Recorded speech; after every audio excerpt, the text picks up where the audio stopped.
Hello, നമുക്ക് ഇടിയൻചക്ക വറുത്താലോ? ഇടിയൻചക്ക വറുക്കാനായിട്ട് ഞാൻ പ്ലാവുമ്മേൽ നിന്ന് ഒരു കുഞ്ഞ് ഇടിയൻചക്ക പൊട്ടിച്ചു. ഞാൻ ഇടിയൻചക്ക നന്നാക്കാൻ എങ്ങനെയാണ്, നിങ്ങളെങ്ങനെയാണ് നന്നാക്കാമെന്ന് ഒന്ന് കമൻറ്റ് ചെയ്തോളൂ. കത്തിയുമ്പോൾ മുഴുവൻ ചക്കയുടെ പശയാണ്. നാലായിട്ട് ഞാൻ എന്നിട്ട് മുറിച്ചിട്ട് മഞ്ഞൾ വെള്ളത്തിലിട്ട് വെച്ചു 5 മിനിറ്റ്.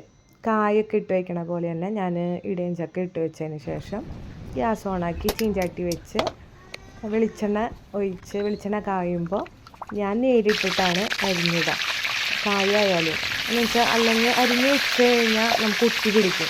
ഇതാകുമ്പോൾ നല്ല രസമായിട്ട് ഇങ്ങനെ ഉലർന്ന് കിട്ടും. അപ്പോൾ ഞാനിങ്ങനെ ചെയ്യാറ്. എന്നിട്ടത് മൊഴിയണ കണ്ടിട്ട് മഞ്ഞളും ഉപ്പുവെള്ളം നീരും തെളിക്കും. അത് ഭയങ്കര ശബ്ദം ഉണ്ടാവും.